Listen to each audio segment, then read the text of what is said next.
Alors, Monsieur Cohen, on va rester sur le sujet de la série. Oui.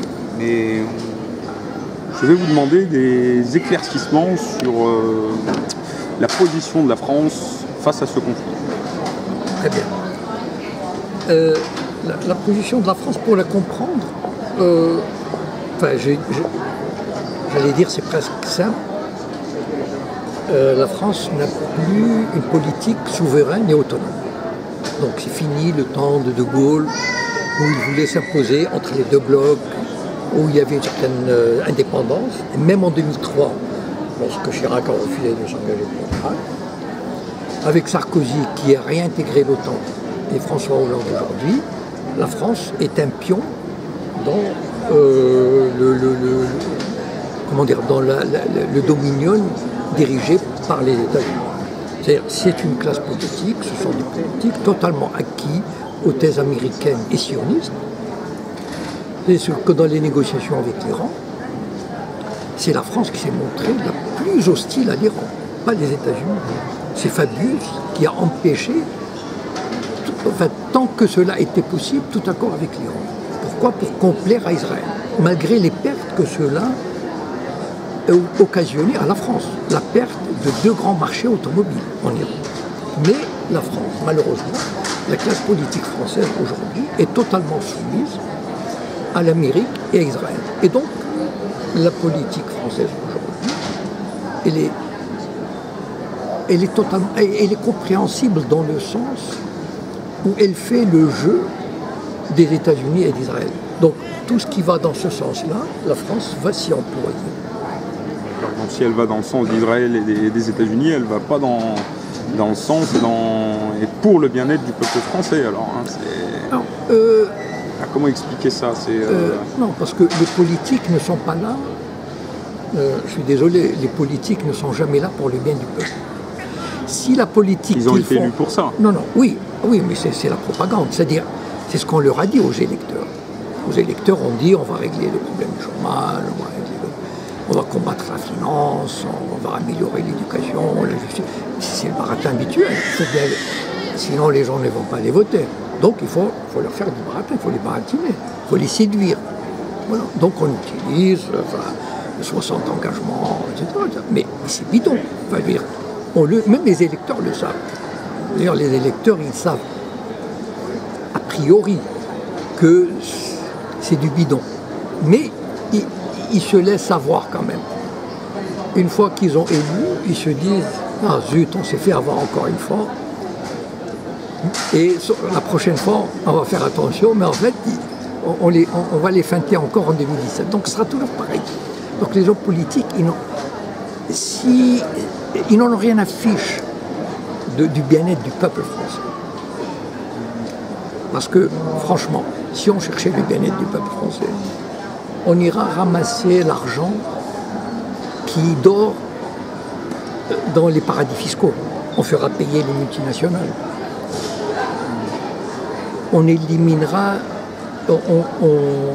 la loi Rothschild-Pompidou de 1973 qui a créé une dette illégitime, malhonnête, qui fait payer à la France 40 milliards par an. Cette loi, il faut la supprimer, on l'abrogerait. Donc, le pouvoir politique en France, comme n'importe quel autre pouvoir, il est soumis à d'autres intérêts, à d'autres critères. Voilà. Et donc, il respecte ces critères au détriment du peuple de France. Depuis 30-40 ans, la sécurité sociale, la justice, l'éducation, le logement, etc., marchent de mal en pis en France. Bon. Mais tous les gouvernements, de droite comme de gauche, continuent de la même politique. Donc, bien que ce soit contre l'intérêt du peuple, le gouvernement continuera cette politique en Syrie. Alors, c'est très intéressant ce que vous avez dit sur la loi Rothschild de 1973. Pouvez-vous développer pour expliquer aux Français qui ne sont pas au courant de cette loi quels étaient les enjeux de celle-ci et qu'est-ce qui fait qu'aujourd'hui nous en sommes là et les répercussions qu'a eu cette loi? C'est une loi qui a été votée pendant les vacances de Noël de 1973. Donc il y avait très peu de gens au Parlement, il y avait très peu de gens qui savaient de quoi il retournait. Et puis finalement on s'était dit, parce qu'en fait c'était une loi qui a été adoptée, Quel est le principe de cette loi? En 1945, il y avait, la France était lancée dans des grands travaux de construction d'immenses villes de HLM, Concorde, Airbus, etc. Enfin, bon, j'en oublie, enfin, l'espace et tout. Grâce à quoi le gouvernement français s'adressait à la Banque de France et lui disait « J'ai besoin de 50 milliards de francs pour construire des centaines de milliers d'appartements en HLM. » Et la Banque de France disait voilà l'argent. Et le gouvernement remboursait à 1,5 avec un intérêt de 0,2% ou 0,5%. Et la France n'était pas endettée. Jusqu'en 1973, la dette par tête d'habitants en France était de quelques centaines d'euros. Sauf qu'aujourd'hui, elle est de 30 000 euros. Qu'est-ce qui s'est passé? Les banquiers Rothschild et Pompidou, qui a travaillé chez Rothschild, ils ont dit il y a un marché, il y a un truc à prendre ici. On va interdire à la Banque de France de prêter au gouvernement. Si le gouvernement a besoin d'argent, il faut qu'il le demande à des banques privées. Et les banques privées, elles vont prendre l'argent à la Banque de France. Donc la Banque de France prête aux banques privées à 1,5% ou 1%, et les banques privées prêtent au gouvernement à 2 ou 3%.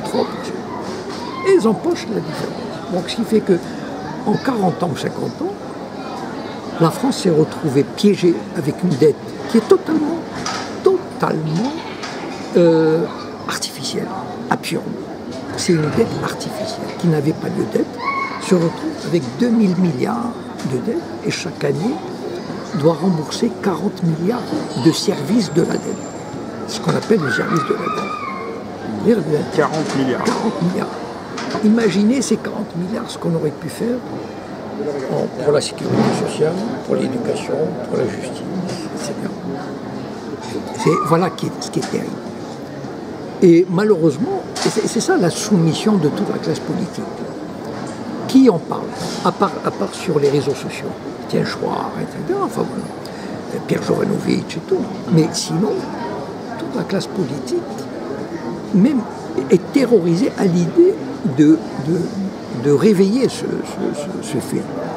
Cette arnaque, c'est une arnaque monstrueuse. Et donc on fait comme si cette dette était... Voilà, elle est là. Comme si on ne pouvait pas faire autrement. Mais attendez, mais c'est pas vrai. Voilà, il suffirait de rendre la capacité à la Banque de France. Mais maintenant c'est trop tard.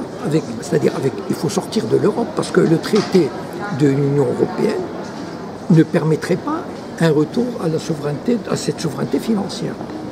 Donc en fait tout est lié finalement. Enfin, c'est-à-dire que pour retrouver cette souveraineté, pour retrouver une indépendance, il faudrait sortir de l'Europe, enfin de cette Europe-là, de cette Union-là.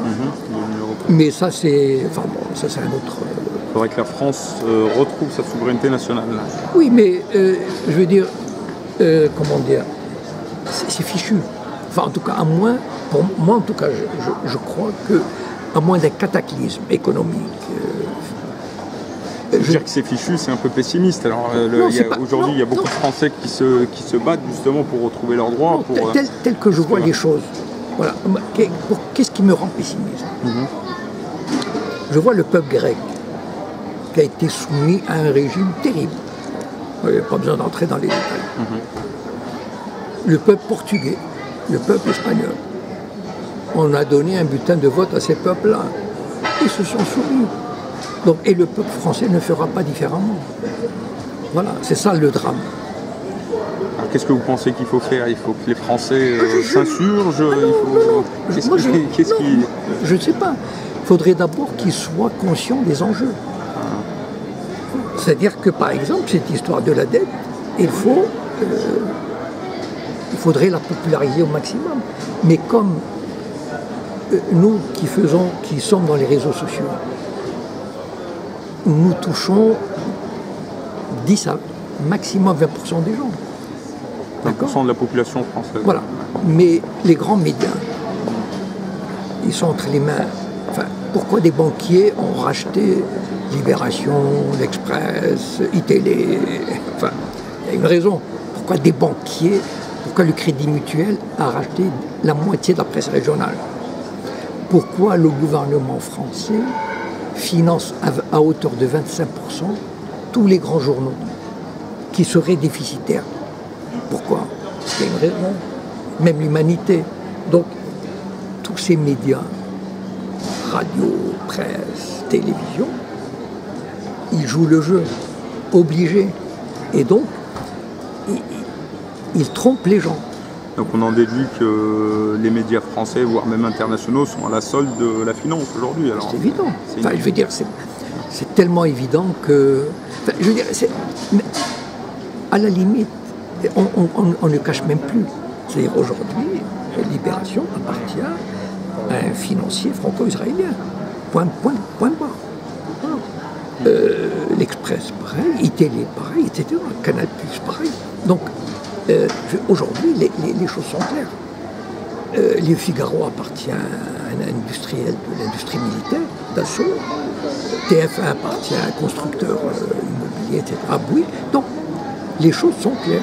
Les médias sont entre les mains des banques et des grands financiers. Donc, il ne faut pas attendre de miracle, quand même, de ces gens-là.